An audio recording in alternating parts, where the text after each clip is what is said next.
Story 1. I get the frustration. I think for the most part it's overhead bin space which fills more rapidly than seats. Moving backward during deboarding is hard. There are, of course, probably other reasons. Story 2. The number of people who simply do not pay attention when given instructions is staggering. For instance, I know two of them very well. I call them Mom and Dad. Story 3. Because the other people from boarding group 5 are starting to stake out good spots to be at the front of boarding group 5. Anyone with a carry-on had better jockey for position if they do not want it to get forcibly relocated to the checked baggage. Story 4. I hate boarding first. I'm tall, so the less time on the plane the better. However, I equally hate when overhead space runs out and get frustrated when you see people with a suitcase and bag take up most of the space. Airlines seem really bad at policing carry-on. Even flying business, I don't rush to board. Story 5. Airlines really need to actually check luggage sizes so that everyone who wants to put something in the overhead bin can do so. There are now more passengers, but the bin space has not changed. It does not add up, so the rules need to be recalibrated. Story 6. I never used to. I was always one of the last to board because why would I want to spend more time in that tiny seat? Until I once boarded a flight to find a lady in my seat. It turned out they had given us both the same seat number, and I'm standing there thinking I might be thrown off this plane. Luckily, there was one spare seat, so I made my way about 20 seats back, grumbling, and made the flight. Story 7. As others keep saying, it seems to be a cascade effect to me. Airlines started charging more for checked-in luggage. People started taking those large carry-on suitcases, plus a rucksack that's pretty much another carry-on. Space fills quickly for carry-on luggage now, so you either get it checked in or it vanishes somewhere up or down the plane, so you'll be late getting off waiting for it. People therefore try to get on as soon as possible, even if not in their group, to make sure they get bag space. The group boardings aren't enforced by the airline staff, so more people do it. Story 8. The real reason is when airlines started charging excessive fees for checked baggage. Then everyone began to bring their belongings as carry-ons, and if they do not get their carry-on in a compartment first, they end up waiting longer for it at baggage claim later. Plus, there is an increased risk of lost baggage when they sky-check it. I have lost 2 bags this way. Story 9. Anxiety. I hate flying, but sometimes I have to do it.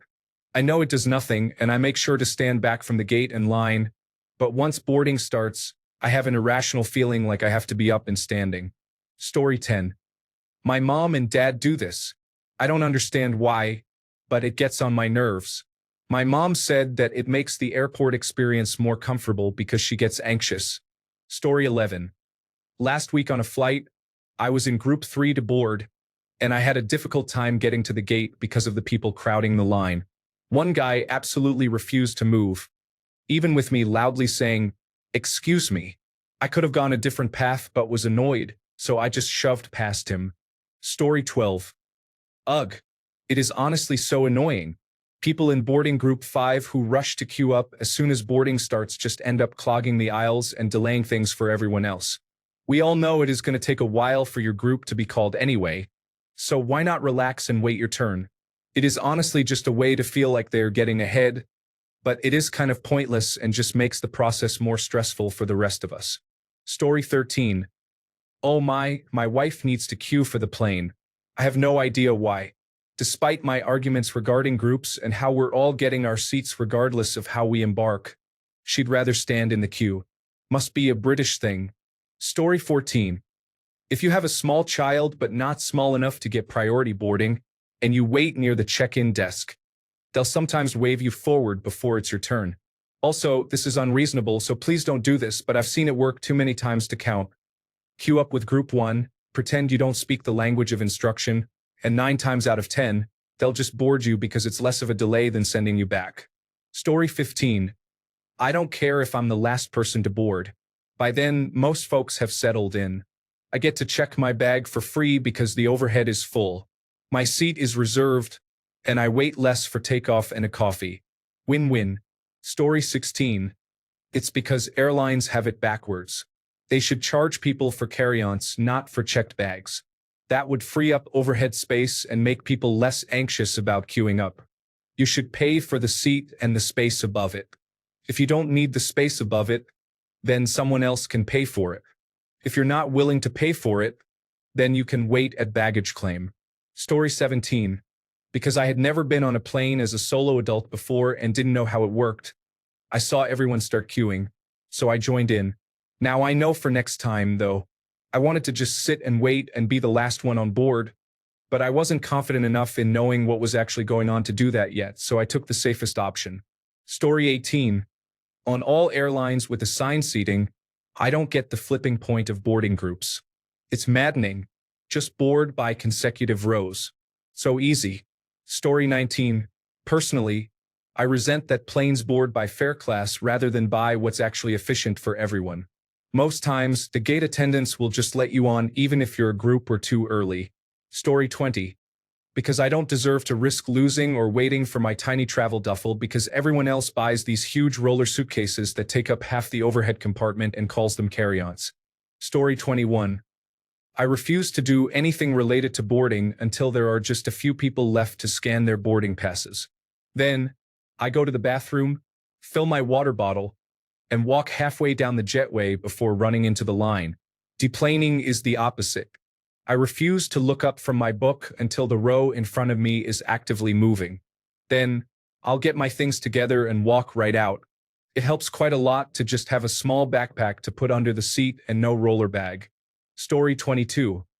A lot of people are not used to flying, and many of the announcements are too quiet or cannot be understood. But generally, people do not listen to instructions.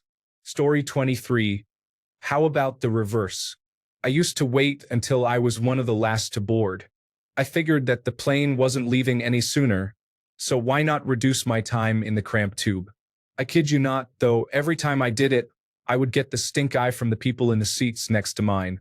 I get wanting a free seat next to you, and that they are expecting it to remain open when it's been empty for most of the boarding. But come on, I paid for it. I swear people act more entitled when flying. I eventually stopped doing this because people are difficult. Story 24. I will be the old guy saying that it's likely people not paying attention due to them being on their phones, listening to music, podcasts, and whatnot. People want to be first to avoid issues with the overhead bin, so they queue up as soon as the sign turns on. Too long. Didn't read. People are inconsiderate. Story 25.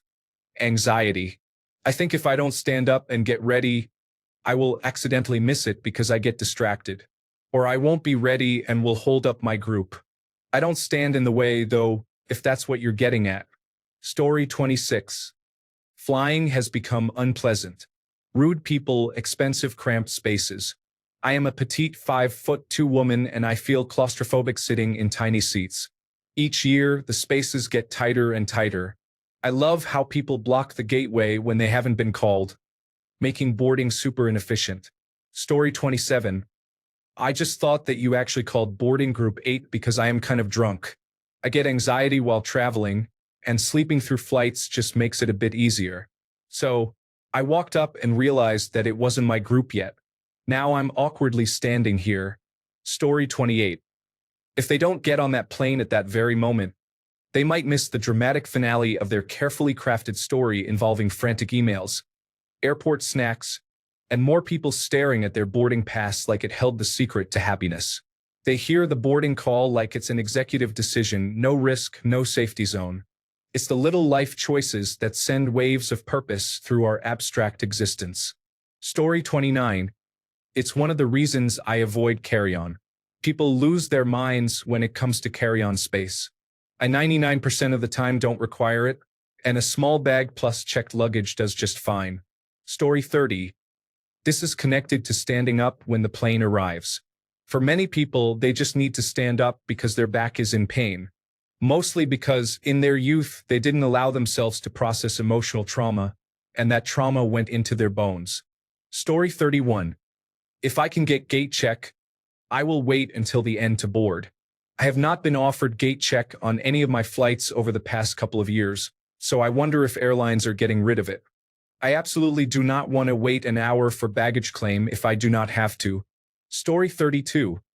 Because I've been sitting for several hours waiting to board, I'm getting restless. After arriving a couple of hours early just in case, and with the flight getting delayed, I'm tired of sitting, and I just want to go. Story 33. In my case, I was a tourist. The group was listed on my ticket, and I had no idea what was going on. I asked staff at the gate if I was okay to board, and they waved me on. I'm used to being called rows 15 to 30 board now, which is much clearer to everyone involved. Story 34.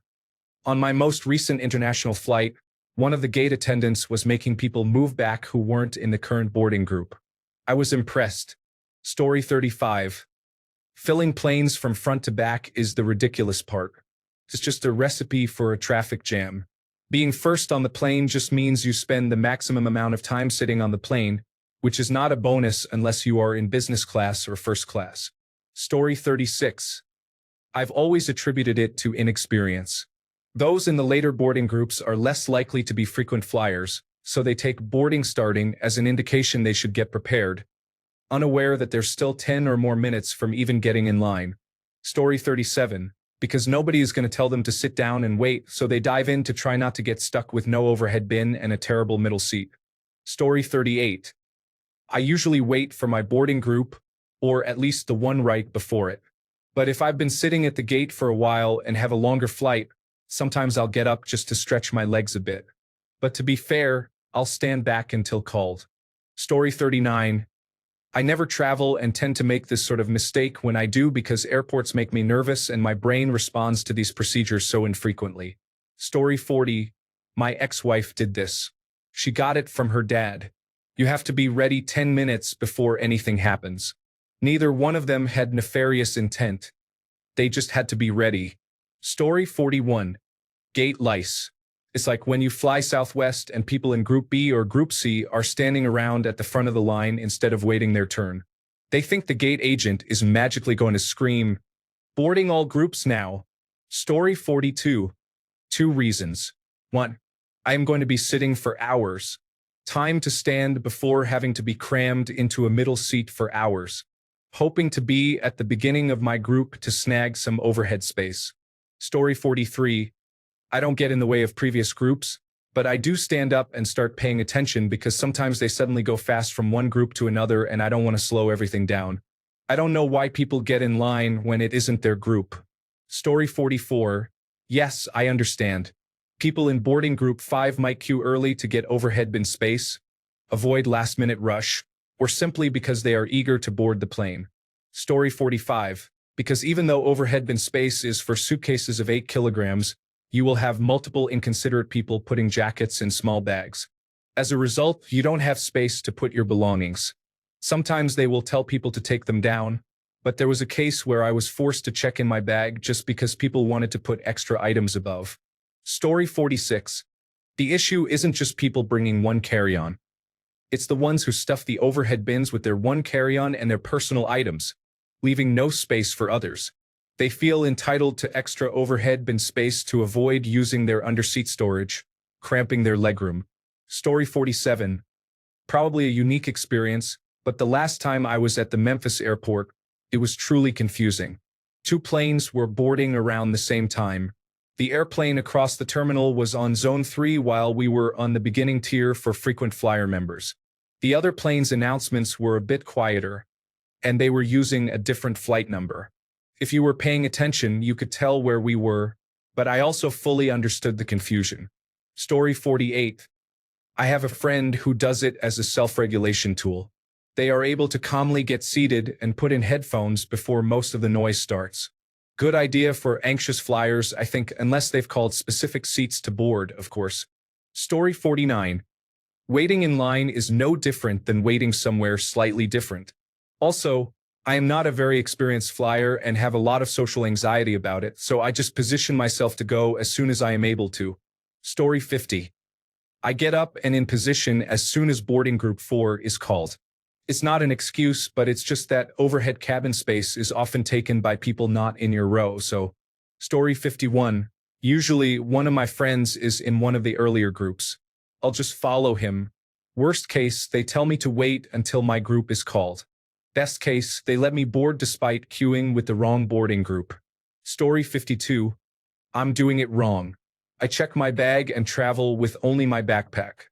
I get to my gate, settle in, and relax with a movie or my gaming device. When almost everyone has boarded, I casually stroll up to the counter, get scanned, walk to my assigned seat, and settle in. When we land, I do the same. Once almost everyone is off the plane, I casually walk off, head to the luggage pickup, grab my bag, and go out the door. Story 53. I don't do this, but I suspect I know why people do. It's largely for bin space competition, but it's also a psychological factor caused by the anxiety of getting up, leaving the house, fighting traffic, finding the gate, and making the flight on time.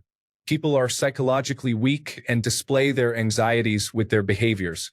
They get competitive. And gate agents also suffer from psychological tendencies to suspend rules under stress. The path of least resistance for not confronting someone and giving in to the on-time pressure is where they tend to end up, so the issue needs to be forced automatically. Kudos to American Airlines for rolling out automatic blockers that detect people boarding out of their group.